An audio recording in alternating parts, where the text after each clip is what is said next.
Welcome back, everybody, to another edition of Kicking It with Cal. I'm your host, Cal Denicky. Nice to see everybody. We got our special guests in the house, Brad Hardin and David Bracey. Brad is in the house for the first time recording live here in St. Pete. Brad, how you doing?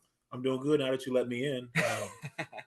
David in our group chat put the meme of Jamal Adams trying to get into the Jets facility, and my credentials didn't let me in, but luckily I have a connection in the building, so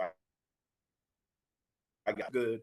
Got out of the Florida heat, so I'm just happy to be here as always. Yep. And David, how you been? How's your summer going? It's going, man. It's hot in St. Louis, so I'm keeping myself inside as much as possible. But when to think of it, 4th of July was over a week ago. So, well, here comes August, I guess. Summer League. Let's get it. Yep. And we wanted to catch everybody up on the NBA season and what's been happening in free agency, the NBA draft, the playoffs, USA Olympic team coming up here shortly, summer league, a lot of topics we're going to hit on. So I did want to start with the Boston Celtics and their championship run, their first championship since 2008. So David, I'll start with you. What stood out to you about the Celtics? Obviously had an amazing season and defeated the Dallas Mavericks. What were your overall thoughts on Boston and what they were able to accomplish this year? Truly for me, it came down to, in my personal opinion, like the cohesiveness of their defense. I say cohesiveness because of the fact that they brought in several brand new players to the team that made really big impacts on the overall outcome of their season. The key player in that being Drew Holiday, and just his leadership and his defensive presence really, I think, set the tone. Boston obviously has a strong culture, so you don't really worry too much showing up there about not really knowing what to expect. But I think that made a huge difference for them. They were all on the same page. They all bought in. They were all unselfish, and it really showed because they absolutely smothered the Dallas Mavericks in the NBA Finals. And most of the teams that they ended up playing, I think they only lost 3 games. Yeah, 3 games, which is pretty impressive considering they played, I mean, at a minimum 16 because it's 4 each round. So, yeah. And Boston was the best team all year. And Brad, we talked before recording about how there were some naysayers. And when Dallas got to the finals, it was Luka and Kyrie. They better watch out. And to toot my own horn, I picked Boston to win it all this year. And I was able to get the championship with that amongst the 3 of us who picked 3 different teams. So, Brad, what were your thoughts on Boston and kind of what we talked about earlier? Just dominant. First off, back to Cal's point. I do want to come at some people. I'm not going to say names. I'm not going to say media personnel because we all know that they were trying to create narratives and problems with the Celtics team throughout this playoff run that just frankly was not there. To just make a mountain out of a molehill was just it made for great television, and it made, people like Stephen A. Smith and Charles Barkley look absolutely silly when what happened was what happened. I mean, what we thought was going to happen. I mean, they were the best team all year long. I mean, me and Cal talked about it. They didn't even lose over 20 games the entire season. Only team to won 60 games in the NBA this past year. And to go 16-3 in your playoff run is pretty damn dominant. So just dominant, the cohesiveness, the culture, and whatnot. And hey, finally Tatum and Brown, it worked. I mean, people have been trying to break them up like, J-Lo and Ben Affleck, but finally it worked. It worked. Yeah, and David, what do you think's next for them? They're bringing their whole team back. We know that Kristaps Porzingis is going to be out the first 2.5 months. We talk a lot about teams repeating as soon as they win. I know I thought last year Denver for sure was going to repeat, and we saw that not happen. What do you see with their nucleus coming back, although a big part of that being out for the first portion of the season? I think they're going to open up, straight out the gate strong because, again, they kind of have their guys in place. And granted, they're going to be without Porzingis, but Al Horford will do just fine. Luke Cornett will continue to jump straight up in the air like he's doing the YMCA. They will be fine. The East has definitely gotten better. The Knicks, the 76ers, just to name 2 teams top of mind, obviously, after their offseason transactions and acquisitions. But I think the Boston Celtics will be fine. Don't miss Porzingis because he is a unicorn for a reason. So you can't really make up for what he brings to the table. but I think that they have enough pieces on that roster that can fill the gaps until he returns. Yeah, and as we saw with Porzingis out for a majority of the playoffs with injury, they didn't skip a beat and played really well without him. And David, I watched that game 1 with you in St. Louis, and Mm-hmm. when he was hitting threes, it was like, okay, who's really going to stop this team? So I definitely think they're going to come out with a force, like you said, next year. But the East has gotten significantly better, as we'll get to with free agency and everything we've seen. I'm a huge fan of the parity in the NBA right now. Our last 6 champs have been different, unlike the NFL, where the Chiefs have gone on a little run right now and people are expecting them to possibly win 3 in a row. So haven't had a repeat champ since the Warriors.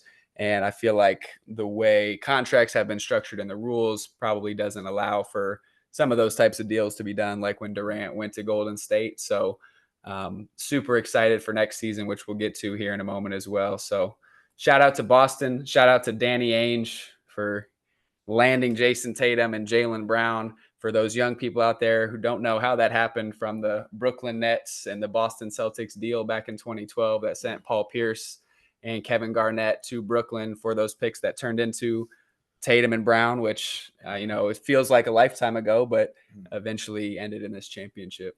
And now they're blowing it up again in Brooklyn. Just crazy. And I would like to add, as far as what's next for the Celtics team, honestly, the fact that we talked about parity in the league and having been repeat champions, which is great for the league, really is about legacy now. Tatum and Brown have done it, and yet you still have opportunities for both to have chips on their shoulder. I mean, a lot of people make fun of Tatum and his victory lap right now, but he's playing with USA. I mean, you're playing with some of the best players in the world. You're practicing with them. You get to, pick their brains, and you're competing with them day in and day out. That's going to make you even better. Jaylen Brown, and we'll probably talk about more about with the Olympic team being snubbed from that team. That's another chip on his shoulder, because it's only going to get harder for them. There's going to be a big target on their backs trying to repeat. And we know that you got to work, from watching The Last Dance and all the other great dynasties, you're going to have to work twice as hard to repeat, and it's going to be much harder to repeat. So I like the fact that Drew Holiday and Derek White are going to be on the Olympic team. The chips on the shoulder for Tatum and Brown. That's your core nucleus that you just extended, and they have more motivation to continue this thing. So that's what I'm really interested to see, is just where's this legacy going to go from here. Right. And not only did Danny Ainge bring those 2 key parts together, but Brad Stevens brought in Drew Holiday. He brought in Porzingis. He had an unpopular decision to get rid of Marcus Smart, who had been there for 9 years, and everything happened the way that those 2 GMs saw. And I mean, it was cool. I typically am not a Boston guy. I'm a Yankees fan, so I hate the Red Sox, but I don't mind Boston, like, as much as, Boston's kind of like a hated sports town, but a great sports town as it is. You got to give those GMs their props for putting together an unbelievable roster, because those 4 guys together with, David, we talk about a sneaky Peyton Pritchard series every now and then. He's hitting half court shots. He's doing his thing. Only half court shots. That's his shot now. Yeah, so shout out to the Celtics, and we'll see what happens next year. I don't believe they're going to repeat. I just think with people coming back from injuries, there's going to be too many other teams that are hungry, and I just think we're going to see a different champion next year. I think they should still be the favorite, 100%. I think they're going to be the odds-on favorite to win next year. But just like I said, it's so hard to repeat in this league. That's why the teams that have repeated, they're cemented as some of the greatest sports teams of all time, not just NBA teams. So they should be the favorite, but the East is a lot tougher, which I know we'll talk about here soon. Yeah, and I kind of want to just touch on the playoffs as a whole. So, Brad, what's one word you would use to describe this year's NBA playoffs, 2024? The one word and I know people will say mid, and there's so many people that say mid, or this playoff sucks, it was boring. I'm going to say it was tolerable. And the reason why I said it's tolerable is because, I mean, you have everything that you needed in the playoffs. You had stars, you had upsets, you had narratives, you had people ascending. I mean, what more do you want? I mean, you complain. I mean, not you, but people complain about the era of super teams, and now that we have parity, they hate that too. Like, you can't please the masses. I think consumers of this great sport, and the sport continues to change, which makes the league so great. It's a moving target, and you can't please everybody. So, and it's great to see that we saw some teams that maybe not new to the block, but new to the block, like the Wolves. The Wolves, that was new. The Pacers, I mean, they're a historic franchise, but they made it to the Eastern Conference Finals. Um, I mean, the MVP didn't make it to the Western Conference Finals. It was so much drama, but because the normal names of LeBron and Steph Curry weren't further in the playoff race Kevin and the Durant. run, Kevin Durant, because you didn't have those stars and future Hall of Famers, and there were some future Hall of Famers that were still in the playoffs. People were calling it mid, and I did not necessarily agree with that take. So that's why I say it was tolerable. I mean, it wasn't the greatest, but it wasn't the absolute worst. So that's where I stand on it. Okay, David, what's your word? My word would be surprising. Surprising for some of the things that you alluded to. Surprising that we had so many storylines in a postseason that really did not involve Kevin Durant, Steph Curry, or LeBron James. Surprising performances from names you were familiar with, some names you weren't. Names you were familiar with, like Anthony Edwards. Names you weren't familiar with, like Andrew Nembhard. Surprising outcomes, like the Nuggets game or the Nuggets series going 7 and them losing to the Timberwolves. Surprising outcomes like the Miami Heat losing to the 76ers in that bubble game and the kind of like spiderweb effect as a result of that. Surprising outcomes in Jalen Brunson's injury and how that just completely derailed the New York Knicks. A lot of surprising things occurred in the postseason, and I think that is a product of what we've been saying, push and P, for parity. That's what we're looking for, and that's where the league is at right now. I mean, it's kind of a murderer's row on both sides of the aisle, especially at the top of the conferences. So it's going to be a lot of fun. And I think really more than ever, what everyone was feeling when they said the postseason felt mid, they were feeling the changing of the guard. They were feeling like they're not seeing faces in places they're used to. And change can be uncomfortable. That's fair. But this is what you wanted. You were sick of the Warriors. Okay, some people were sick of LeBron. Who you want to win? People weren't even really happy when Giannis won. This is the new NBA. This is the global game.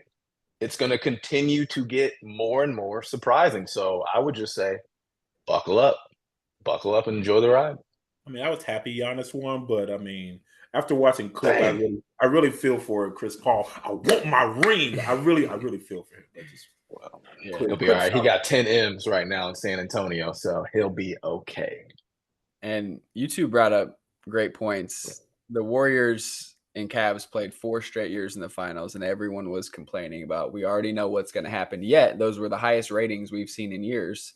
This year, anything happens, and not as many people watch. So it's hard to please everybody. So the word I came up with was anticlimactic, just because you look at the finals, it's a 5-game series. The Eastern Conference Finals is a sweep. Western Conference Finals, 5-game series. So although a lot happened, they're just at the biggest stage, there wasn't the pressure, the anticipation, the things that we all look for in a great series. Although if you're a true NBA head and you look at the Knicks 76ers series and you look at all of the madness that happened in that, and with my favorite series that we'll get to in a second, Minnesota and Denver, it's like there was some great things, but to me, it was a little anticlimactic. So you didn't love that Magic Cavaliers series? You didn't like that? I was the into NBA that TV series. That's gonna be on Amazon next year. They're going to throw that on. I'm letting y'all know that's gonna be an Amazon playoff series. Yeah, and for any football fans, that series was the equivalent of the Houston Texans getting into the 4:30 slot on Saturday afternoon in the wild card weekend every year. Yeah, that was great analogy. Analogy. So yeah, that Minnesota Denver series will be one that sticks with me. And I think a lot of people for a long time, I'll never forget walking up the stairs. I had just taken a shower at halftime and I walked up to the stairs and my roommate tells me, Denicky, don't come up. This game's over. Denver's up by 20. And as soon as I walked up is right when Minnesota started making their run. And I said to myself, in game 7, Denver's at home against the young Minnesota team. There's no way they blow this lead. Defending champs at home, not going to do it. And Minnesota just went off and it was stunning. I don't remember a game in recent memory that I was more surprised that Minnesota had taken down Denver. And I was really happy for them. But to get to another point, the media took that moment and crowned Anthony Edwards the next king of the NBA. And Luka said, hold my beer, because when he got to the Western Conference Finals, it was a whole different story, and Minnesota had acted like they had already won it. So I do want to get your guys' take. David, I'll start with you. You can elaborate on that series at all if you'd like. That was my favorite series because of those reasons. What was your favorite series? My favorite series was definitely Western Conference Finals.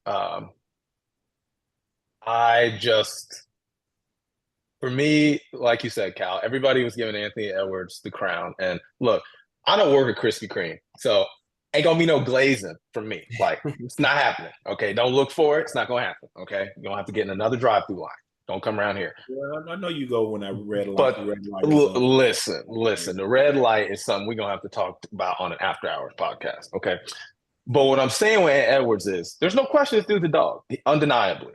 He's got the swagger, he's got the game. But there's a difference between a dog and a wolf. Luka Doncic is a wolf, okay? And he is a wolf from Europe, all right? Like, read into that how you will. This dude is different. You may not appreciate it seeing him on the screen. I've seen him up close and personal. He is huge. In the elevator. Pressed up against, okay, like, this dude is huge. Like 6'8", 6'9", easy. And he is their point guard. That is why he was putting Anthony Edwards on his back hip in the low post. That is why he is shooting over Rudy Gobert at the top of the key. Luka is different. He's going to continue to be different. Don't look for him to go anywhere except to the top of the list, whatever that list may be, okay? And if you don't like him, well, you should probably stop watching. Stop watching because now that Klay's in town and now that Kyrie's been in town and he's balling the right way, okay, it's time for Luka Doncic to take over. He is the stepfather, okay, to both of those guys. He's not the father. He's the father that stepped up, okay? Steph Curry's sidekick and LeBron James' sidekick have found themselves in Dallas. And I'm going to tell you, everybody in the league should be very, very worried about what's going to happen next. Well, again, I hate the phrase not to toot my own horn because I'm just going to toot my own horn. On March 18th on our podcast, we said, what's your hot take? And I said, Dallas Mavericks are going to make some noise in the Western Conference playoffs. And I listened back today and you guys, you didn't disagree with me when you said, okay, I can see that. And it happened. And I felt great about it because I knew, and what I said was Luka's potential and his track record is looking like LeBron's in his 6th year. And this is the steps he's going to make. And although they weren't super competitive in the finals, as you said, David, he's got his respect now. For anyone who disses the European players or doesn't like that he complains to the ref, whatever, it's undenying the fact that he's here to stay. And he's a monster. He's a wolf, as you said. I like that analogy. So, Brad, what are your thoughts either on that or a series that you loved? I like the wolf analogy. Definitely shout out the late great Jerry West on that. I like that. We did see Luka grow up, but my only thing is he needs to continue to grow up. Because as much as we say, hey, you may not like him complaining to the refs, it did play a role in hurting his team in stretches in each of the series that he was in. And that is a point of, it could be a point of contention in that locker room, but I think that's an area of growth and opportunity. And for him to truly make that next step, I know you said he's high on a lot of lists. I agree. The only list he's not high on is as a teammate right now, but he has an opportunity to improve and move up that rank as well. And it's all about just maturity and experience. And I'm glad that he got that experience in this in this playoffs run. But I go back to the Wolves and the Nuggets series. That was my series too. Just because I feel like outside of Luka's welcome to your championship moment, this was welcome to the party for Anthony Edwards, 100%. And just his swagger, his ability to play on both ends, the trash talking, he is going to be the face of the league very soon. And Luka in Dallas, which they've done everything this offseason to make sure that they stay within the top 4 in the Western Conference. Minnesota has not done anything to be worse. I mean, slow-mo will be a loss, but I'm sure that they are going to be back in the thick of things along with the Nuggets who they played. And just to, like I said, that series highly competitive. Each team winning on the road. It didn't seem like no one wanted to win at home that series. It was just surprising, shocking, but thoroughly entertaining. And I know both of you remember in our group message, Minnesota goes up 2-0, and I ask, is this series over? And David goes, it's over. Now, you're not wrong. Minnesota won. I thought it was. It was over. It was technically over. I thought it was. A very strange way to get over. And for those who don't know what we're talking about, Denver ends up winning the next 3, and then Minnesota takes the next 2, which it was just not that they were great games because a lot of them were blowouts, but in Game 7, Minnesota down 20 in the second half on Denver's home court. Just absolutely ridiculous. So I do want to add, and I know I've talked to David about this, just because there was a lot of executives and personnel that came from Denver that moved on to Minnesota. So it was basically like Minnesota built an archetype to combat what was built already in Denver, which made the series beyond just the X's and O's and on the court very interesting because you had executives that were brought in and invested in that series too because of the familiarity between personnel within those two franchises. So I think that all culminated into just that being just such a great series and both teams knowing each other extremely well, both being in the same division as well in the Western Conference. Mm-hmm. And to wrap up our playoff talk, Brad, you mentioned earlier how the Indiana Pacers are a historic franchise. We know about Reggie Miller in the 90s, but since then there hasn't been much. And to see them make it all the way to the Eastern Conference Finals, do you think that was a good thing for the NBA? Because I kind of equate it to 2021 when the Atlanta Hawks made the Eastern Conference Finals and people thought, what? How did this team make the Eastern Conference Finals? So what are your thoughts on them making it that far? It's funny you said both of those things. Obviously, I used to cover the Hawks, and I want to start off by saying it's always great to see new faces, new teams make a point where they haven't made before or in a while. I think that's always a great thing, especially for the fans. It may not be great for ratings. I mean, that is a smaller market in Indiana compared to New York, which a lot of people wanted to see in that Eastern Conference Finals. But, I mean, they were clearly not healthy enough to be taking on the Celtics this year. But I think for a fan base, yes, it's great. But going back to the point about the Hawks, it does put a lot more pressure on the Pacers that they have to continue to make moves to stay there because that's something Atlanta did not do. Atlanta did not do that. They went on a run. They kind of had like a victory lap. I mean, that was like a pseudo championship for the Hawks in Atlanta. And they never got back to that point. And now they've tried different things. Murray's gone. He's in New Orleans. Shout out. And now they're hitting the reset button. Him and Landry Fields and the wrestlers are hitting the reset button in Atlanta. And you just don't want that for the Pacers. I think the Pacers are a better organization than Atlanta. And I think they should at least be a top 6 team next year. Admittedly, I thought the same thing about Atlanta's when they made the Eastern Conference Finals. So you got there. It may not be great for ratings. It's great for that fan base, and it's great for the younger players and Nebhard's. Not a younger player, but Miles Turner, Halliburton, Siakam. You know, that whole roster. You know, there's a wonderful mix of, you know, people with experience, people ascending in experience and a lot of younger players. And you just hope that that taste made them hungry enough to get them back, and that taste made their organization hungry enough to make sure that they're on with personnel decisions, whether that's the roster, whether that's coaching staff, player development, the draft, free agency. Make sure they're on their P's and Q's, because, as you said, it's going to be a logjam at the top of the Eastern Conference, and the Pacers are going to have to do everything they can to keep up with the Joneses and not fall back like a Miami Heat. Yeah, I mean, I agree. I personally don't have any concerns about the Pacers. I think if anything, the Pacers are going to be better positioned next season than they were this season because of the time that they've spent together. Also, the fact that they went all the way to the Eastern Conference Finals without two of their last top 10 draft picks, and Benedict Mathurin and Jarris Walker, who are both ballers, who are both impact players. They also added James Wiseman this offseason, who I think, again, a top 10. I mean, he was the number 2 pick, I believe.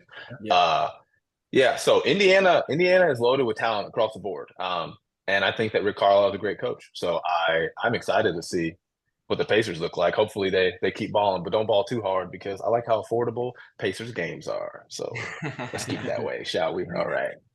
Yeah. And I think it goes to show too that next year we need to be cognizant of the in-season tournament, and saw how far Indiana went to the championship game and then makes it to the Eastern Conference Finals. So, as time goes on, we'll collect more data from the in-season tournament. But I think people just wrote them off because they were the Pacers. Obviously, Bucks with the injuries and everything that kind of fell with New York. I mean, they slipped in there, and although that was a sweep with Boston, they played them really competitively, should have easily won game 1, and it was a disaster to end that game. And you never know what could happen when you get game 1 under your belt, especially on the road in Boston. So for me personally, I would have liked to see the Knicks in there just because I'm a New York guy, and it would have been great television. Yeah, the Knicks are fun, and the league is better when the Knicks are good. And that's probably going to be, that may be on paper, that might be the Eastern Conference Finals next year. That might, so maybe we were just a year too early for that. But I mean, it is what it is with the Pacers. Like I said, I think they're in a great position. They're in a great position, and they still got my boy TJ McConnell still coming in, providing that change of pace and running the offense. I like that. They got a wonderful roster there. Yeah, and we'll stick in the East to go on to our next topic, which is NBA free agency. My birthday's in late June, so I always love to, around that time, just see what happens in the NBA. And some people even enjoy the offseason more than they do the season, just because of all the drama that comes with signings and tradings and everything that happens. So, David, we got to start with the biggest storyline, which is Paul George going to the Philadelphia 76ers. Obviously, the Clippers did not offer him the 4th year that he wanted. Brad, I know you have more information about some other inner workings of what was happening in LA even before the season. But David, what are your thoughts on Paul George signing with Philly, what that means for them, and just the shakeup of the league with someone of that stature? Process P. Here we go. Oh God, Here we go. Philly P. Okay. The P better be prime. Okay. Because if the P is pissed, oh, you in the wrong place for that. You're in the wrong place for that. I mean, if you haven't yet listened to Podcast P, speaking on the whole situation, very interesting. Very interesting that the 76ers showed up with everybody, including Dr. J, to this man's house. Okay. Very interesting that Dr. J said, just like Moses Malone was a missing piece for their roster, Paul George could be that for Joel Embiid and Tyrese Maxey. Very interesting. Very apt. Paul George said when he heard that, sign on dotted line. All right. Don't blame him. As you alluded to, I'm sure Brad has more information on the whole Clippers debacle and why Paul George didn't necessarily trust that. But as far as his fit in Philadelphia, I mean, we'll see. I mean, immaculate. Now, hopefully it's immaculate and divine, and not immaculate like Sidney Sweeney when, you got this whole demon possession type of thing going on. Paul George is a very, very versatile defender and player. He is able to carry the load offensively on nights where Embiid maybe is resting, and Tyrese Maxey is still a young player, so he's going to have those struggles. Paul George kind of brings that balance, if you will. Tobias Harris was supposed to do that, but he's way too erratic of an offensive player for that type of responsibility. So Paul steps up in that way, and Paul also gets some additional help with the 76ers adding Caleb Martin, because that's less defensive pressure that he has to then exert. And he can focus more on his offensive skill set, which ultimately is why I really think that they brought him there. But it makes the Philadelphia 76ers very scary. As you said, he was the biggest free agent on the board. So the fact that they got him, which Embiid kind of alluded to during the finals when him and Paul George were sitting there doing color commentary, and Embiid's looking at this dude like that Terrio kid, you know what I'm saying, from the Popeyes. Like he was like, it was a done deal, you know? So I can't wait. I can't wait to see him. I cannot wait to see what that looks like. It's going to be fun. It's going to be a lot of fun. And I think it's the opposite of what the Brooklyn Nets were trying to do, which Brooklyn took about 5 guys who were the same build, the same model, the same make, and threw them all on the team together. You look at the versatility between a Tyrese Maxey, a Paul George, and a Joel Embiid. Those 3 do completely different things, and I think they'll complement each other so well with your lightning fast point guard creator, your defensive prowess minded Paul George with his ability to stretch the floor, and then everything Joel Embiid can do as a former MVP. And David, you brought up a great point. And Caleb Martin, I don't think a lot of people know that, you know, he signed with them, and Boston fans remember him well from a couple years ago. He still has some left in the tank, and he's a great role player. So, Brad, if you wanted to have any more thoughts on Paul George and what happened there, because obviously it's the biggest headline. Yeah, the Clippers definitely got clipped, and I'm not even talking about the show on Hulu. FX, good show, by the way. Definitely check it out. But they clearly wanted Paul George to prove it. I mean, to go start off in October, offering a man of Paul George's stature in the league 2 years, $60 million is an absolute slap in the face. That's Emmanuel Quickly money. No offense to Emmanuel Quickly. That's Tobias Harris money. That's Tobias Harris money. That's play money. And you don't want to play about Paul George. And the Clippers definitely played about him. I mean, they made him prove it the entire year. And it took to the midnight hour for them to finally off. All Paul George wanted was give me the same deal Kawhi got. And they didn't wait until the last possible moment to do that. And I think by then it was too late. And to David's point, when you bring the whole Philly trust to recruit you, you just want to feel wanted. Like, you just want to feel wanted. That's what anybody wants in life, period. It's to feel wanted, to feel validated. And they did that when the Clippers did not. So that's going to be something that the Clippers have to really chew on with the free agent moves that they made. They're not going to be able to replace Paul George with the free agent signings that they've made. They won't be able to do that. No, and to piggyback off Brad's point, you know, it's not only about being wanted, it's about being able to trust the front office. And I thought it was very interesting when Paul George said, you know, Steve Ballmer's a great owner and he really appreciated his time there and everything, but ultimately he can't trust somebody on their word if they're not willing to put their word in writing. And ultimately this is a business decision. And as we know, and for those who don't, I mean, Steve Ballmer is a money printer. It was this dude and Bill Gates that created Microsoft. So I think you've all heard of computers. The dude's got money, okay? Like, all this weird stuff going on in the NBA where guys can't do certain things because of the salary cap. You're going to keep hearing cap. You're going to keep hearing that. That stuff was created because Steve Ballmer was just trying to buy everybody, okay? That they did not want that. So I get it. And we saw what happened in the past. Like, the Clippers gave Blake Griffin a whole pseudo-retirement tour and then traded him. Like, Paul George did not want that risk. And he was saying, if you don't want to give me the full money, give me the no trade clause. They wouldn't do it. Yeah. They wouldn't do it. So, you can't, like Brad said, you can't play those games. The P does not stand for play, okay? And he went from PG-13 to 8-ball Paul. So we're going to see what it looks like. We're going to see.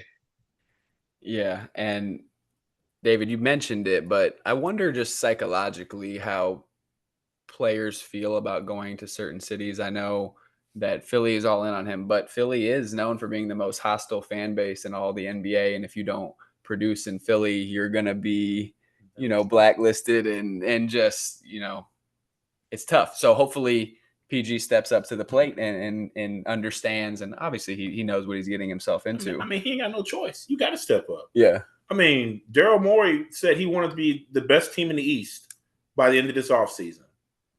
they're pretty damn close with the signings. I mean, we didn't even mention Drummond bringing back Oubre, the other pieces that they have. I mean, Kyle Lowry today. Kyle Lowry today. I mean, it's basically just bring back everybody who used to be on the Rockets and let's just put them on this team. Mm-hmm. That's what it looks like. But at the same time, on paper, that's a very veteran-laden team, and they don't have a lot of excuses. They don't. My only concern is just the availability of Paul George and Embiid. That's the only concern that I have, because those are your two headliners outside of Maxey. Well, you have a three-headed monster, but those are two of your three headliners. That's the only thing I worry about with the 76ers. But on paper, they had a wonderful offseason. They had a very, very good offseason just from signing purposes. Now they got to put it all together, and it's not like they don't have Doc anymore. They have Nick Nurse, who won a championship. So interested to see how it plays out in Philadelphia. I'm sure you two are too. And all I know is James Harden is licking his chops right now in LA and just thinking, I'm getting up how many more shots this year? How many more dribbles? And I don't have any faith in the Clippers, but I'm happy to see what Philly's going to do, because I just think that East is going to be so competitive next year. So I wanted to move on next to Klay Thompson. In our preview pod before the year, my biggest storyline of the year was what's going to happen to the Golden State Warriors. Is this the last dance for that nucleus? And obviously the season didn't unfold like Golden State wanted. Klay goes to Dallas on a 3-year deal. So Brad, I'll start with you. What were your initial thoughts on that dynasty officially ending with Klay moving on from Golden State, coming to Dallas? And what are your thoughts on how he'll fit in with the Mavericks? First off, Lakers fans, ha. Knew y'all weren't gonna get him. Let's call a spade a spade. You weren't gonna get him.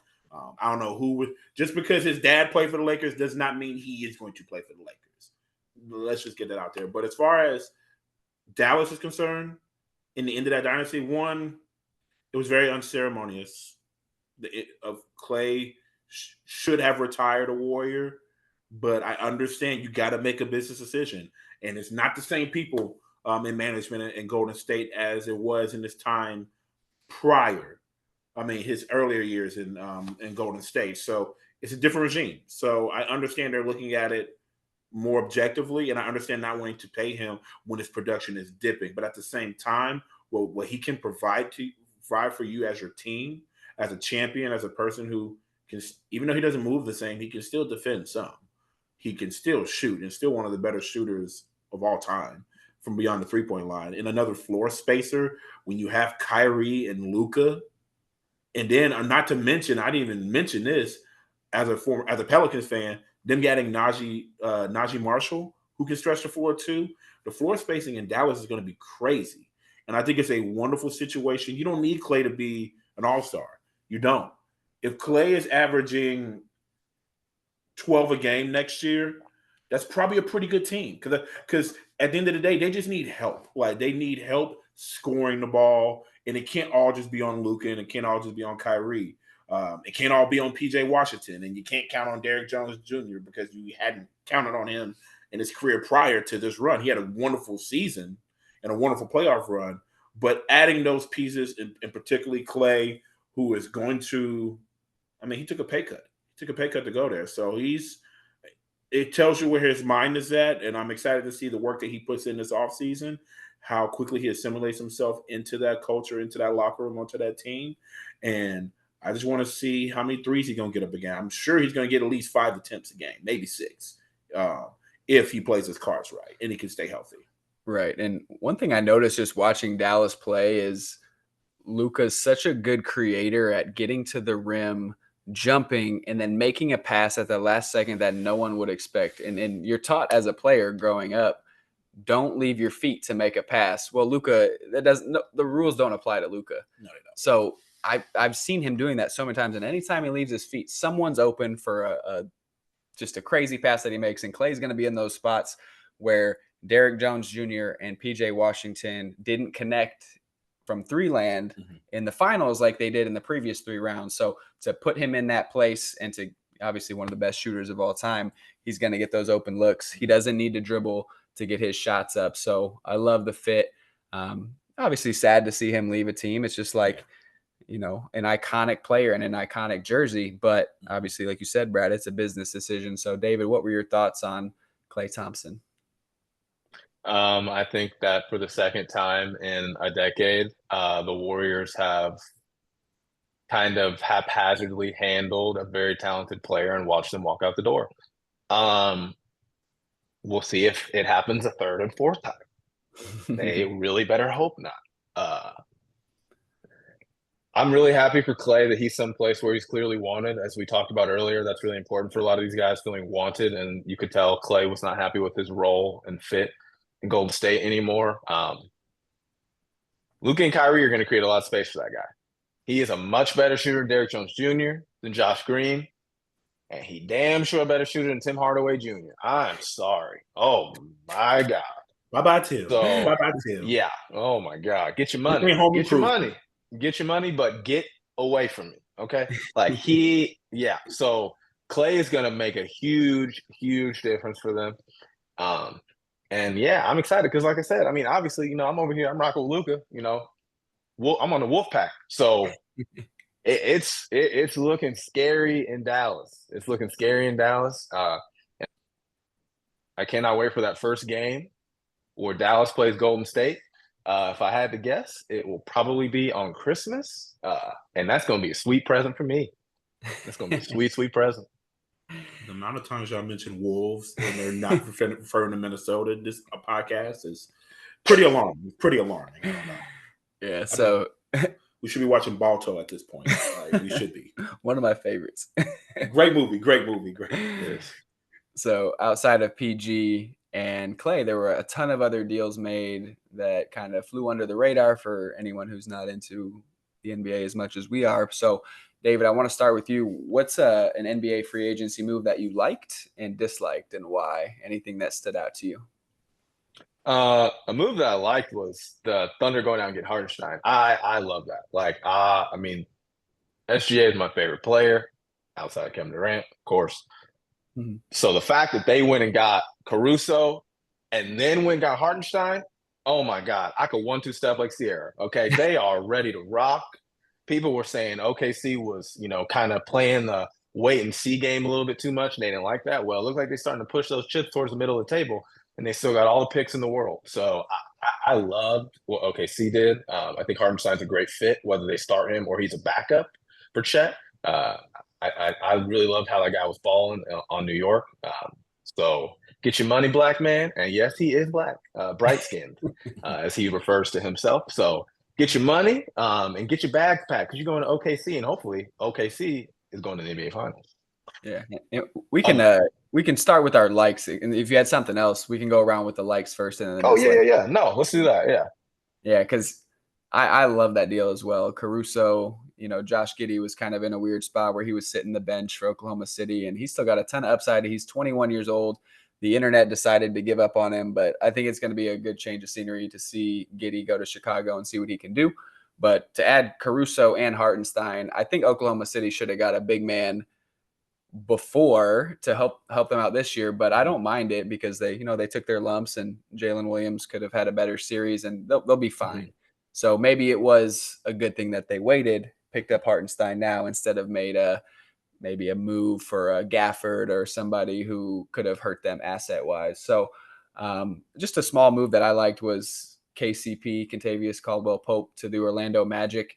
Obviously, Orlando is building something with a lot of young guys, with Paolo, with Franz, and those guys. But adding a veteran in KCP, who is an NBA champion, he's a solid defender. He knocks down threes. I think the veteran leadership with Orlando is a good spot for him.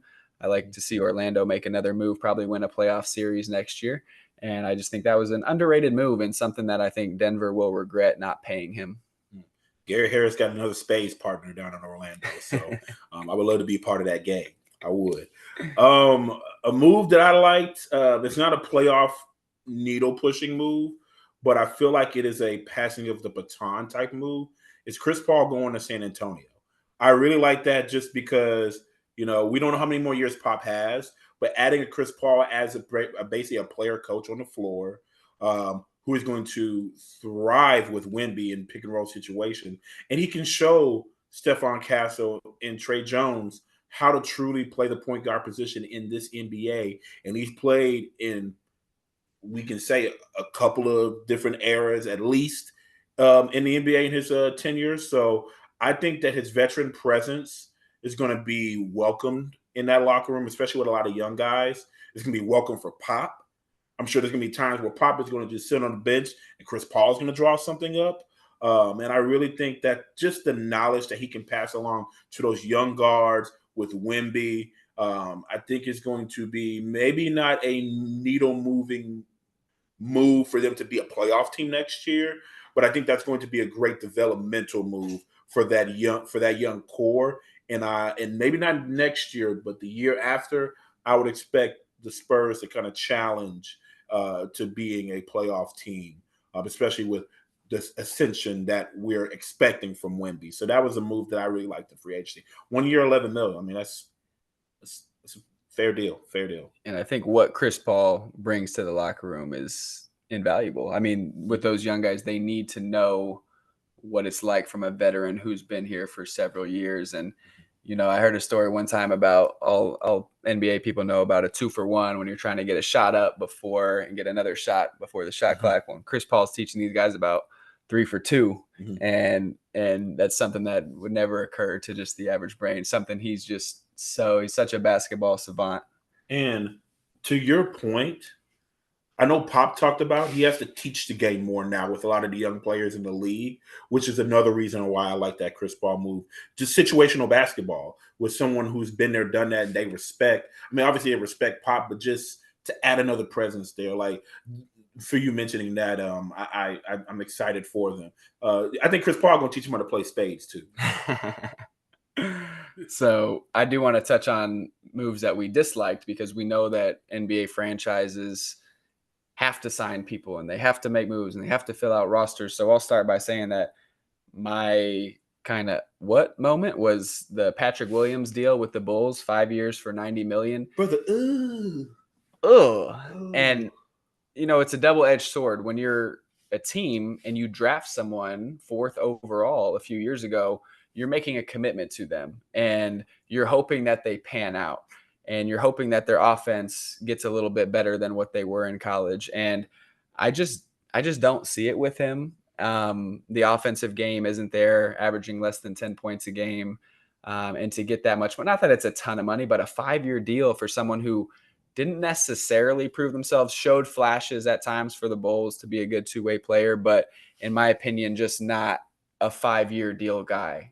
And that's what you get when you take someone in the lottery and you take someone so high that you're making what we think a lifelong investment in them. When on the flip side, you don't want to give up on someone who's young. So I hope he proves me wrong. I hope he does what we thought, Jalen Brunson proved people wrong a few years ago. No one thought he would become what he did.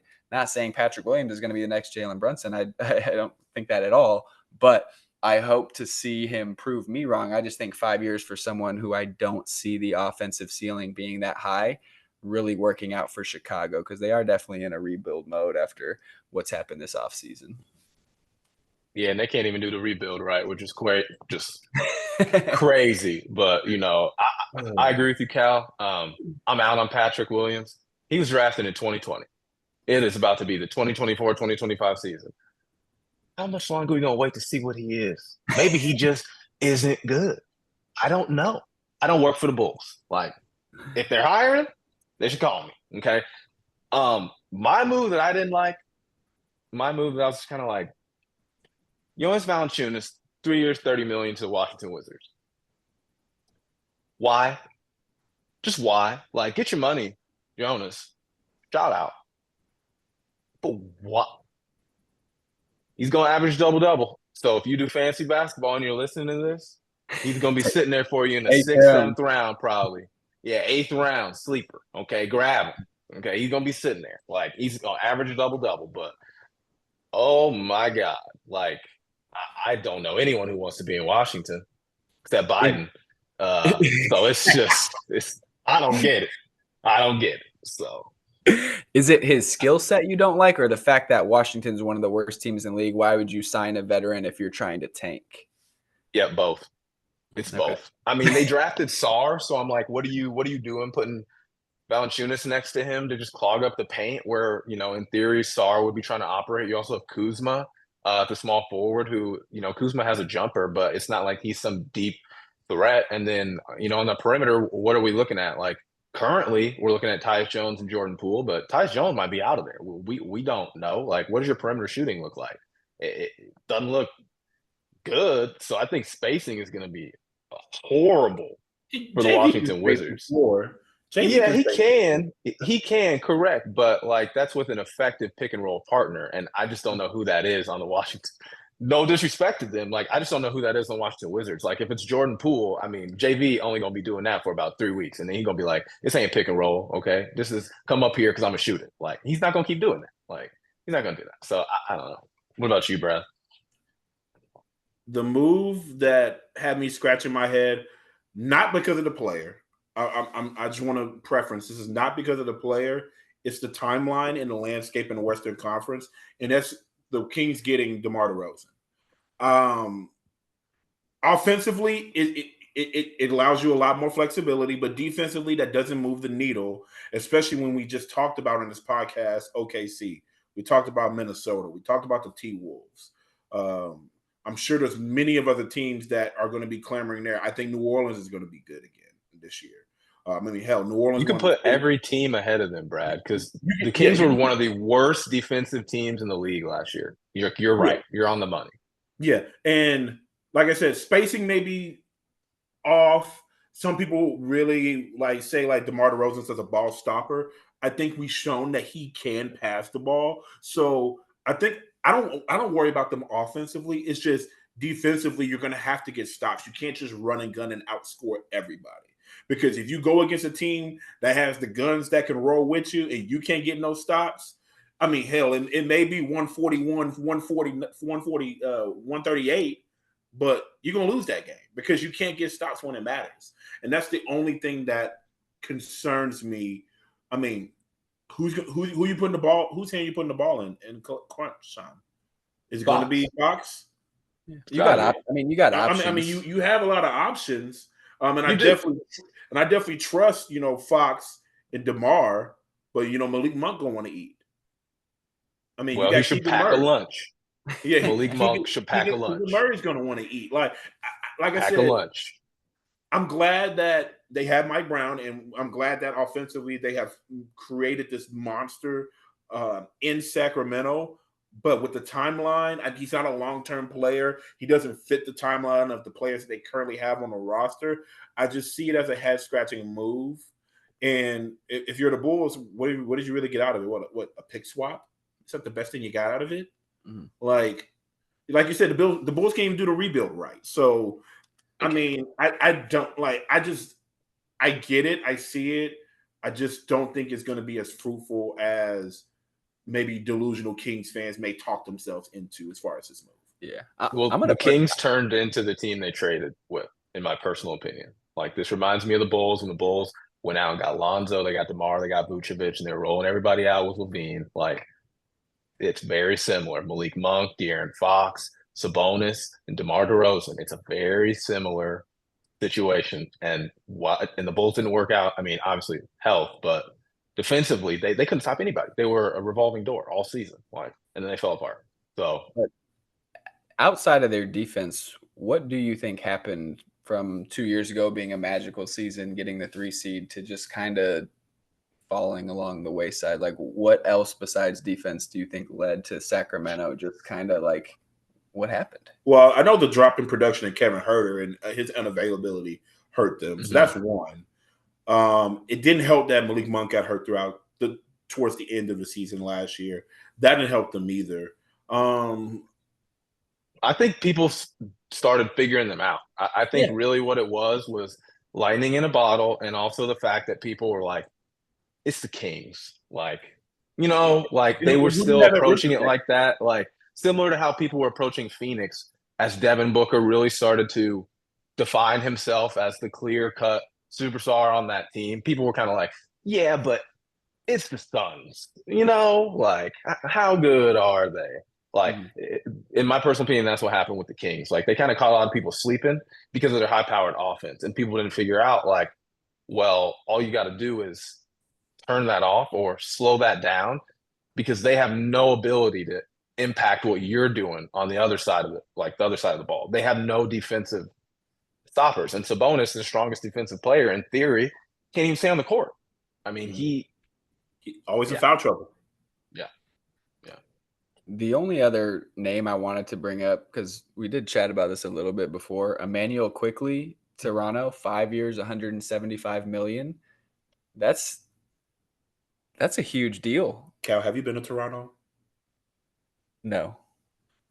You could pay me anything, and I'll live in Toronto. Especially if you're making that money in that city with that cost of living. I ain't leaving Toronto. Shoot, I'll take the money. I think he's a good player, but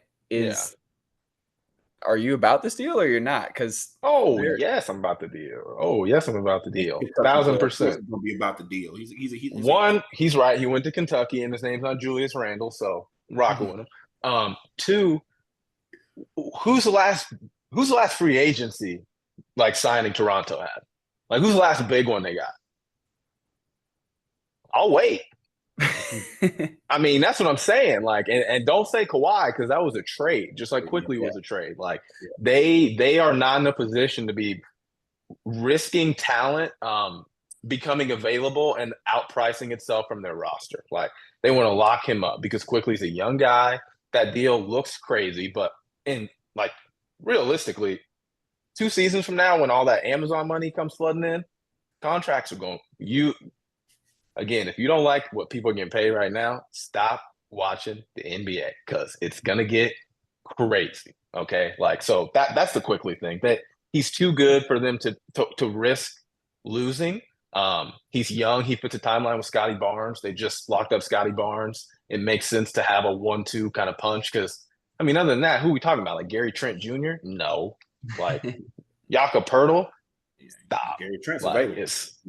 Yes, he is. He's been available. So I just always compare Quickly to Tyrese Maxey. They both came out of Kentucky this year. Maxey went 21st. Quickly went 25th.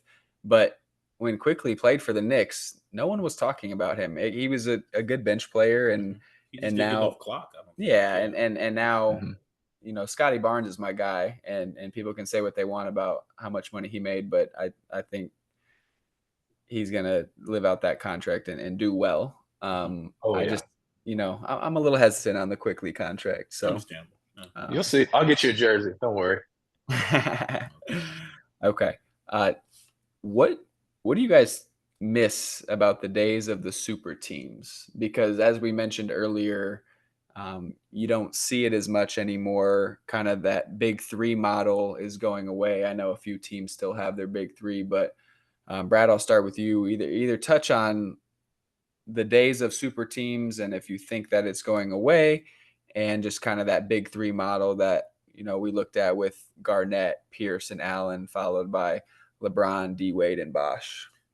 It's an interesting and kind of a loaded question because super teams existed before the big three in Miami.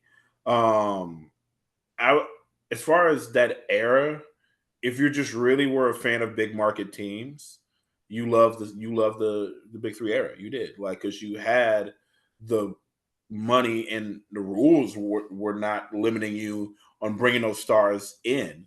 And I think the best thing about the super team era was it was a built-in villain in the NBA. As you have parity, I mean, everybody can be. A lot of people are fans of players, or they can.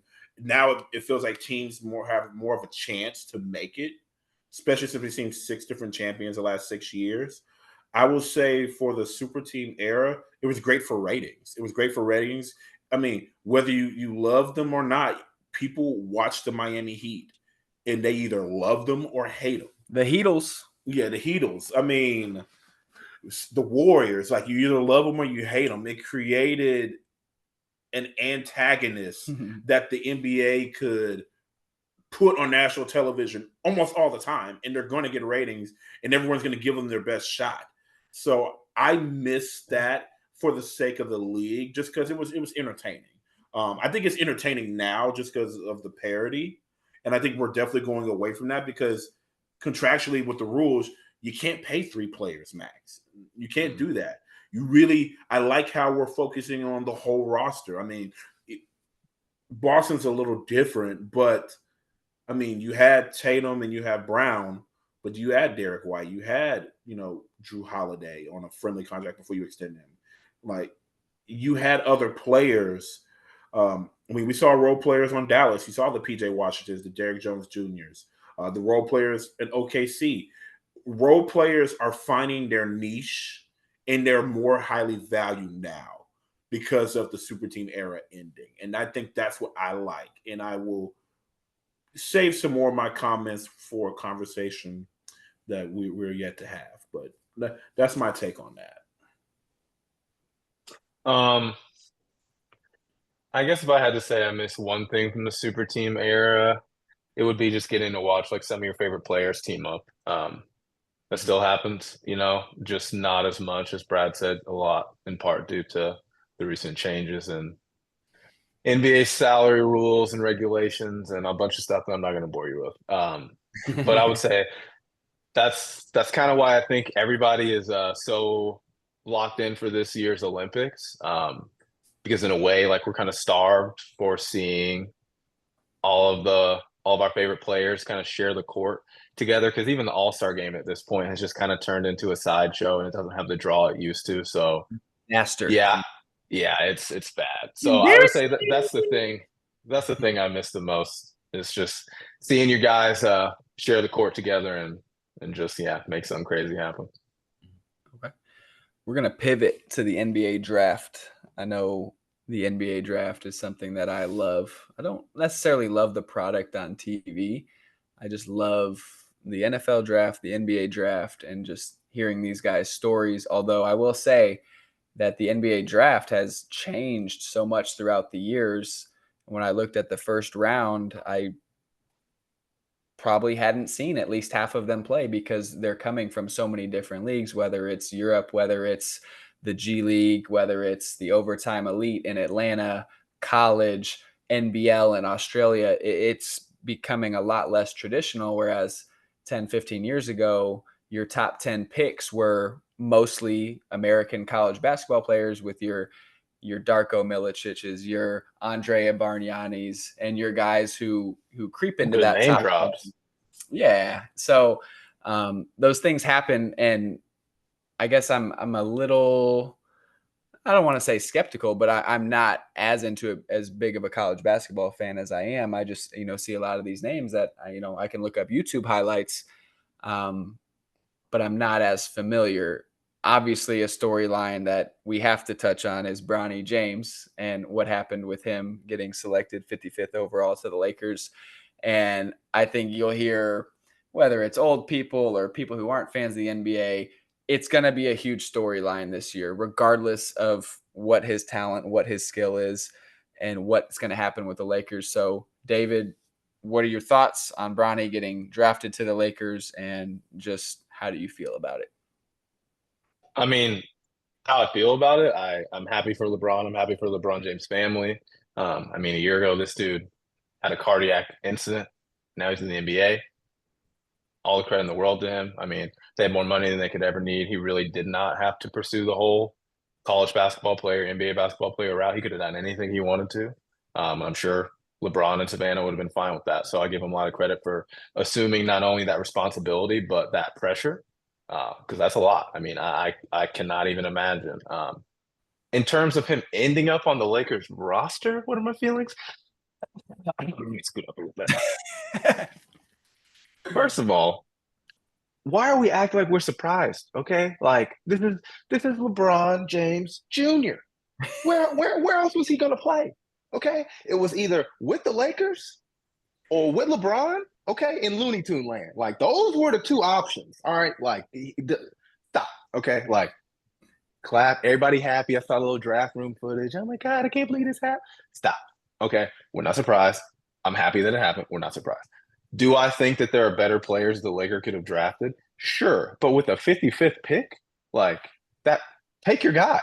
Take the guy that you want. Not because at that point, I mean, it's really a shot in the dark. Like it's really a shot in the dark. So I'm excited for Bronny. I think, unfortunately, we are currently in an era of a lot of anti-Nepo baby talk, and this is the definition of a Nepo baby. This is the first, father-son duo in any sport ever. So, like, nepotism is gonna be very prevalent here, guys. Like, that's what this is. But like, that's how these things work.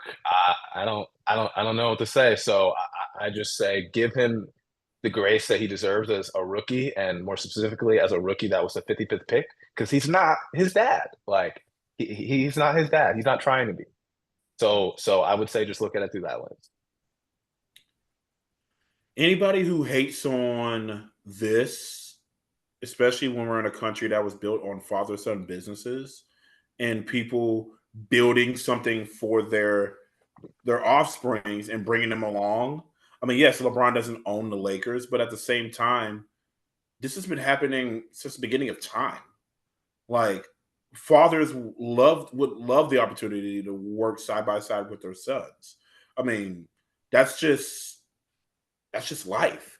So no matter how people feel about LeBron, to try to discredit this young man who has went through the cardiac arrest, who still had to practice, work out, train, watch film, to really just try to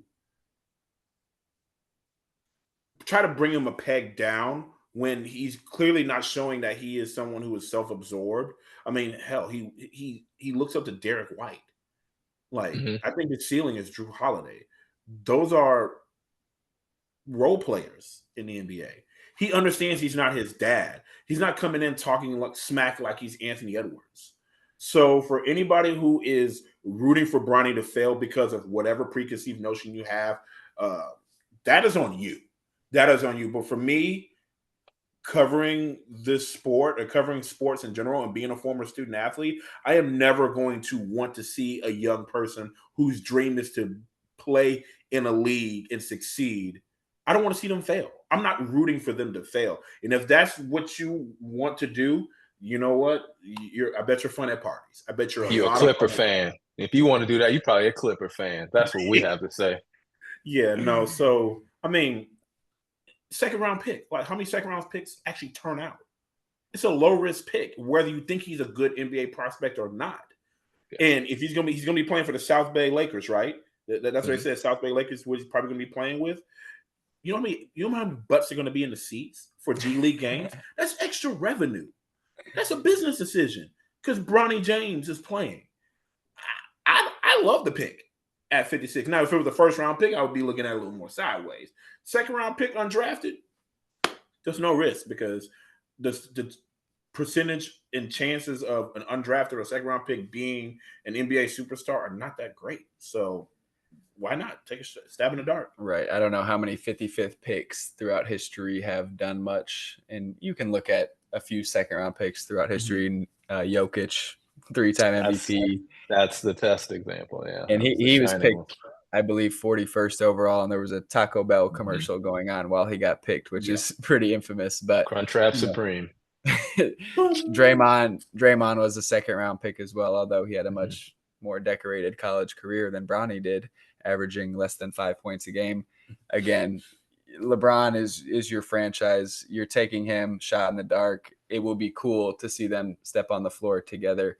Although David, Ken Griffey Sr. and Ken Griffey Jr. did play baseball together. So that is one example of cross-curricular sports. But yeah, we'll see what happens. I caught a little bit of their pre-summer league game last night, and I think on 7 straight possessions, Bronny didn't touch the ball, and I didn't notice him out there. And yeah, we'll see what happens. But I did talk to some friends about it, and you've got the people who said, there's a kid on USC who averaged 20 points a game, didn't get drafted, and it's like, okay, he's probably still going to make a summer league team. He's going to get his chance.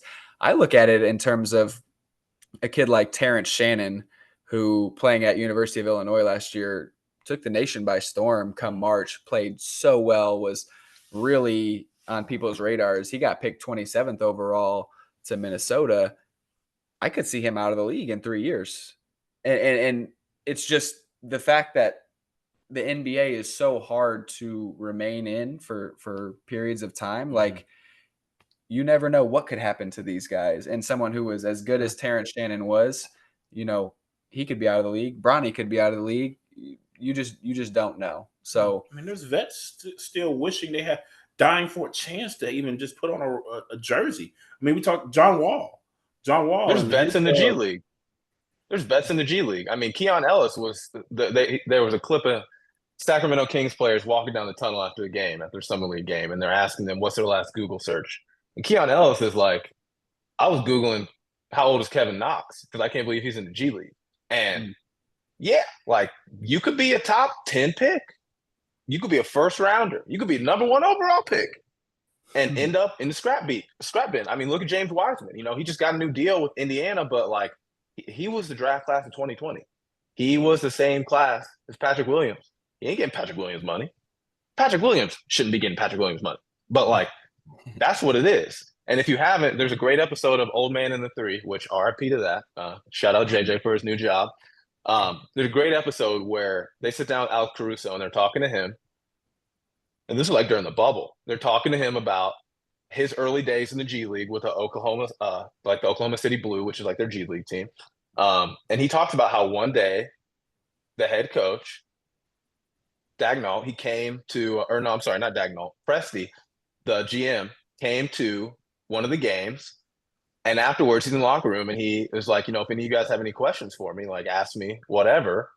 And Caruso asked, like, what are you looking for? And, in short, he basically said, like, he's looking for guys that know how to play their role and guys who can be good teammates. And Caruso went on to talk about how that completely changed how he approached the game because it's easy to average 16, 20 points per game in the G League. Like, you're in the NBA in some regard. Like, you can obviously hoop. Like, that's not what most teams are looking for. Like, most teams already have a guy who's averaging 20 a game, 16 a game. They're looking for a guy who's going to play a role. They're looking for a guy who's going to work hard. They're looking for a guy who's going to be a good teammate. They're looking for a guy to fit a need. And to Brad's point about the change in the dynamics of the NBA with super teams going away and cohesion 1 through 5 being more of a priority, that is what you're seeing. You're seeing way more guys get big money and big opportunity because they're able to fill a need. Look at Bruce Brown.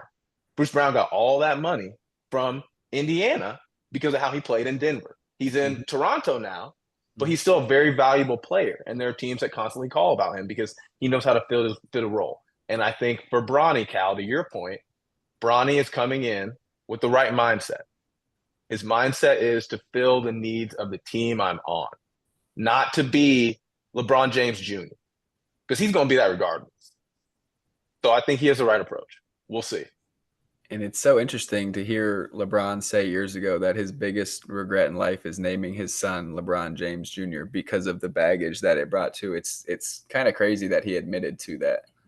Well, it's kind of crazy that they didn't think about that because, like that was his name. And I mean, like respectfully, the dude was on the front cover of Sports Illustrated when he was in high school. Like, did he think that there was not going to be pressure? I mean, what? But again, that's LeBron. So. Bryce is like, I'm glad I was the second son. So to touch a little bit more on this year's draft, David, who's someone that you see fitting in well, whether it's from a schematic standpoint, a position standpoint with a team, who's someone from this year's draft that you see really fitting in well with the team? He's way too excited. I know. Well, first, let me just get it out of the way really quick. Reed Shepard's an absolute baller. He's a buck. He's going to be great on Houston. Had to get my Kentucky talk. Zach Edey, okay? Oh, he's going to be a problem. He's going to be a problem. All those teams that pass on him, like I like Klingon. All the teams that pass on Zach Edey, oh, you're going to regret it. Oh, you're going to regret it, okay? Because that pick and roll with John Morant is going to be disgusting. You saw a little bit of what it could look like in Summer League, okay? This dude is an elite rim protector. He has a pretty good motor for being a 7'5" rookie, like out the gates. Pretty good motor. And the whole hack a Zach thing, that's not going to work because this dude is an 80% free throw shooter. So they're going to have to figure out what they're going to do with him. And some of the talk about him in the combine leading up to the draft, there were people comparing him to the Diesel in terms of his low post presence and size. So right now they spelling it with a CK. Pretty soon they might be spelling it ZHAU. Okay? Zach. Prepare yourself. Prepare yourself. You heard it here. Okay, what month is this? July 11th? Remember this. Zach Edey, Rookie of the Year. Get your bets in right now. I want 5%. Okay. It's strange because he was the back-to-back player of the year in college basketball, although during March, people are saying he won't do anything in the league. He won't do anything. And here he goes, 9th overall to Memphis. And I think, the center is a lost art these days. You look at the back to the basket, post touches are just shrinking dramatically, but he has a skill set and he does it well. And as you said, his motor, like he's such a big guy, but he gets up and down the floor so well. He put 40 on UConn in that national championship game, but that UConn team was a whole different story. We don't need to go down that rabbit hole. Although we'll probably talk about a few guys who were drafted from that team, as you said, Donovan Clingan to Portland, a pick before Edey. But yeah, I mean, I see him doing well coming into that second unit with Memphis, and teams who don't have a legitimate big man are going to get punished. And I think he can start. I mean, I think he's going to start. In the move JJJ to the 4 and not even have to really touch the paint because, JJJ basically plays like Towns. Let's call it for what it is. They basically play the same. Dumb. That's true. That's right. It's true. Yes. No, they play dumb. They're not smart players. They're good. They're not smart. But they're going to be great defensively because you already know JJJ is going to average like 2 blocks a game, and then you have Edey. So this is going to probably just be a situation like in the Matrix when you see the agent and run the opposite way. That's probably what the paint's going to look like in Memphis. And I hate saying that as a New Orleans fan. I do. Yeah. I do. But my player, best fit, Khalil Ware with the Heat. I've been clamoring for Bam to play the 4 for I don't know how many years because Bam is so skilled and he's so good. But I think sometimes in matchups where he has a dominant big, he can get kind of lost in the sauce if he can't bring them away from the basket. And I think putting another big there so that Bam can play the 5 and Ware can rim run, protect, pick and roll situation. Bam is already a great passer out of the post. I'm really excited for where that could go for the future because they already know they signed, they extended, obviously, Bam. So he's going to be in Miami for the long haul. They still have to make other decisions about their roster. So we may not see the fruits of the labor this year, but I think long-term that could be a really good fit, especially with the player development that takes place in Miami. So I'm really excited for that potential fit down the road. Yeah. And it hurts me to say this as a Louisville fan, but David, I think Reed Sheppard's going to be a great fit in Houston. I love what Houston's doing. And I watched Kentucky play quite a few times this year, and I thought Reed Sheppard was a good fit or just a good player in general, but I didn't quite see him as a top 5 pick, although this year's draft was a lot less talented than usual, considering I hadn't heard of the number 1 pick, Zachary Risache, until about 2 weeks before the draft. Yeah, so that's a whole nother conversation. You look at Reed Sheppard shooting 52% from 3. That's a skill that translates 100% of the time. He's a hair under 6'2". He's undersized, but I mean, if you have that ability to shoot it from 3 with a team that has a lot of creators, I think he fits in really well with Houston. They've got a young core. I'm curious to see what he can do, and that's going to be a team that I really enjoy watching. I hope they take another step up this year. So along with that, and this could be a similar type question, but which player will we look at 10 years from now as the best player in this draft? So when I play this in 2034 in July, who are we going to look back, David, and say was the best player from the 2024 draft? The 2 players I named are the 2 that I'm going to put out there. It's either going to be Reed Shepherd or Zach Edey. I mean, Edey, the only question mark is obviously big guys like that. Health could always be, kind of an unforeseen factor. To my knowledge, he has no issues in that regard. So hopefully that will not be an issue in his career. But those are two guys I'm banking on, man. I'm not betting on any of these French guys. No disrespect. I think Jonathan Gavoni was getting paid on the side because it just don't make no sense to me. So, yeah, I'm going to say it's Edey or Shepherd. Got to be. I'm going to go a different route. I think Jerry McCain is going to end up being the best player in this draft. I like what I've seen in the Dukies. Just know. I mean, yeah, the TikTok dance, nails painted. You can make fun of him all you want, but the dude is a winner. I mean, you're Mr. California basketball. That's yep. I mean that says he's tough. Enough. Yeah, when everybody was talking about Sierra Canyon, who was beating them? Jerry McCain. Yep. Jerry McCain. He put it together once he got to Duke. Had a couple 30-point games in the NCAA tournament. The change of pace. His ability to play on both ends of the floor. He can create. He can shoot. He can shoot off the dribble. He can catch and shoot. I know he's going to be playing behind Maxey, which could be to his benefit. But I think he has a similar skill set to Maxey. And I think that his ceiling is a lot higher than people are giving him credit for him to be the 15th pick overall. So I think that he could end up being the best player in this draft. Mine has been mentioned once tonight, but that's Stefan Castle from UConn going to the San Antonio Spurs, 4th overall. I think that UConn team is the best team we've seen in college basketball over a 2-year stretch since the 06-07 Florida Gators, which Al Horford is still around for any of those young folks who don't remember him in college. And I think Stefan Castle has a great career. I think pairing him with Wembanyama and Greg Popovich, now Chris Paul, I think he's going to learn a lot. I watched him play last night in the California Classic. The dude is just a dog on defense. Yes. I looked at that UConn roster and watching them play, they all fit together so well. But Castle is a 19-year-old. He was a one-and-done player, and those guys are picked higher for a reason just because of the upside and how young they are. His defensive presence, his jump shot's going to get better. He is going to control that team. I think in a few years, the Spurs with Wembanyama trending the way he is, I think Castle will be a great number 2 player on a championship team. I'll say it right now.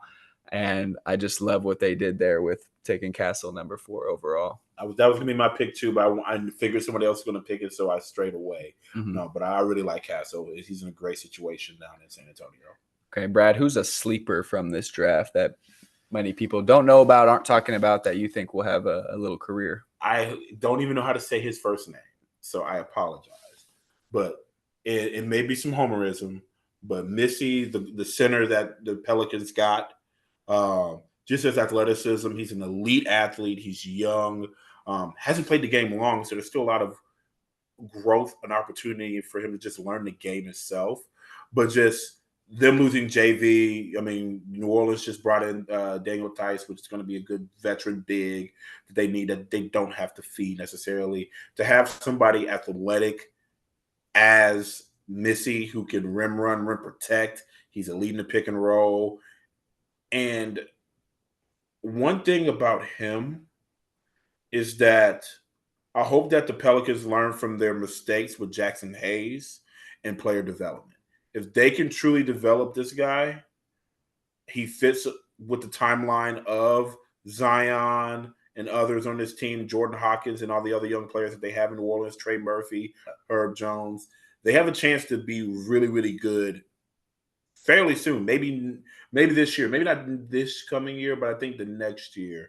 And I think their ascension is predicated on how well this guy develops. So he could be a sleeper just because he fits in need. He's athletic, and he can be in the paint while Zion continues to do Zion things. Yeah, I like what New Orleans is putting together. David, who's your sleeper? Oh, man. That's a tough one. What'd you say? You mean the app? Sleeper app? Yeah, actually. No free promos. Honestly, I'm very curious to see what happens with this Ricky Council guy on the 76ers. He's been made he is very interesting. I like what I saw. I'm not familiar with his game, um, but I'm very familiar with Twitter, and he's all over the place. So he's got my interest, and I think that Philadelphia, if anybody, they have a clear need for athleticism on the wing. So he could slide right in there to like a Kelly Oubre type of role. I don't know. We'll see. We'll see what Ricky got cooking up. He threw himself an alley-oop in a summer league game on a fast break. I would just be what we're looking for. Making the layup. Like, make this layup. Like, If you got that kind of courage in your first few games, I like what I see. Mine, I've been watching that California Classic. For those that don't know, it's just some games that they do before NBA Summer League, which happens to start tomorrow. So I've been watching this kid, Jalen Wells, for the Memphis Grizzlies. He was a 6'7" wing out of Washington State, hit a game winner the other night, and he was a former Division II player. And anytime I see that backstory, I think, he was under-recruited, chip on your shoulder, comes into the pre-Summer League stuff and is making noise. 42% three-point shooter, so he has a skill in shooting that I think can help Memphis out a lot. And I think you find out really early in Summer League just kind of if guys feel like they fit or not. I know Peyton Pritchard came on a podcast and they asked him, when did you know you fit in the league? And he said, my first few Summer League games, I knew I was ready to go because he was competitive. He was hounding guys on defense. He was putting up shots. So I think Jalen Wells feels like he belongs just after a few games. So that's my sleeper pick. And we got just a few more topics to get to. So I do want to touch on the Olympics because the Olympics are coming up and really excited to see what this Team USA can bring to the table. So this could become a little contentious. But Brad, I'll start with you. Who would be your closing five on this Olympic team based off of the idea that the pressure's on? And in the last Olympics, when we played France in the championship game, it came down to the wire more than people think. So with this group that has, your older crowd and your younger crowd, who's your closing five that you want closing for Team USA? So what's the situation? Is it you want a defensive closing five or an offensive closing five? Because I have two different lineups. I want your five. You want my five? Well, I'm going to go offensive because everybody loves offense. I got Curry, Booker, KD, Bron, and Embiid. Okay. That's what I have. Yeah. David, that kind of fast. David, who do you like to close? I mean, this is there's no wrong answers here, but kind of what do you see playing out? Because there's going to be multiple guys who think they should be in that closing five. And I know Anthony Edwards is going to want to be in that closing five, but it's up to the coaching staff to put that together. Sorry, Ant-Man. Yeah, my five is going to be the two guys from the Lakers, Steph Curry, my GOAT, Kevin Durant, and Drew Holiday. Because to me, that you're checking all the boxes and you have some inherent team chemistry. You have two former teammates, Curry and Durant. You have two current teammates, Davis and LeBron, and then you have the glue guy, Drew Holiday, who, again, knows his role. So to me, that would be the five that I would roll with. Yeah, and I will say on my defensive closers, I had AD and I have Holiday in my defensive closers. Yeah, so yeah, my closing five would go LeBron, Tatum, Kevin Durant, Anthony Edwards, and Steph Curry.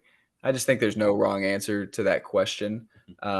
But the question that we've been kind of talking about in recent memory is the world catching up to the U.S. in terms of talent, camaraderie? We know that in Europe, basketball is taught differently. And in my opinion, it's taught a lot better than the AAU circuit that we have in the United States that is more about one-on-one and isolations. And in Europe, it's a lot more team-oriented. So, David, do you believe the world is catching up to us? And how do you see that kind of play out in this Olympics?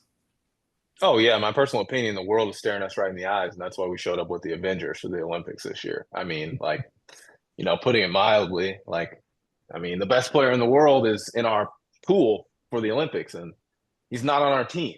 His name is Nikola Jokic. So, that's what it is. I mean, Luka, SGA, Jokic, Giannis, these guys are the faces of the league. and none of them are American. Like, that's where we are. So yeah, Cal, to your point, I really do. I think that this might be the last one that we can really kind of flex our muscle, if you will. Because yeah, it's different. It's a different world out there. Yeah, Brad. I agree. The world is catching up. And you mentioned the AAU circuit. I think the AAU circuit is probably one of the worst things that's happened to youth basketball because of the style of play. You mentioned the one-on-one isolation, and they're more so playing for exposure, not necessarily to learn the game and really truly develop. And I think that motivation, on top of everybody just trying to get to the bag here in America, which everyone's trying to get to the bag, let's be real. But I think that focus of not for the love of the game, but for the bag, for exposure, for all the external things that being an NBA player or being a basketball player in America can afford you or give you. I think too many people are getting caught up in that. And I think that focus versus the focus of more team, more skill overseas is what is closing the gap when it comes to the world. So I think you're right. The Avengers, this is the last time they can have this opportunity to flex their muscles on the world. Granted, we're probably going to have some people come up. I'm sure people are going to want Cooper Flag on the team. I mean, they're going to treat him like Christian Laettner at this point on the Dream Team. But I'm sure we're going to have prospects. We may still have a lot of great top-end talent in America and as far as in the draft and in the ranks. But I think that we do need to shift focus if we are to maintain dominance at the world level when it comes to basketball. And you don't want to lose on your home turf. And No, you don't. 2028 is going to be in LA. So Mm-hmm. the Mecca of basketball will not survive that L if the L is served significantly. That will be bad. Yeah. And just taking a quick trip down memory lane, David, what's an Olympic moment that you remember for USA basketball? All time or like from Yeah. the last Olympics? Either or. When you think of USA basketball, what's one of the first things that pops into your mind? Oh, man, Kobe. Kobe's fourth quarter against Spain. I'll Mhm. never forget that. I loved seeing that in the Redeem Team doc on Netflix. I thought that was so cool that like now everybody can kind of see that because I mean, yeah, I mean, I don't gotta say that. You know where I'm at with Kobe, man. I mean, God, yeah. So that's my memory for sure. Core memory. I want to get away from the Redeem Team because I know we're probably all going to like it's in our lifetime. That's our dream team. Mhm. I want to kind of get away from that. I think one of the moments that I remember was Carmelo being an all-time scorer for the Olympic team for us. He may not get the respect that a lot of people should give him.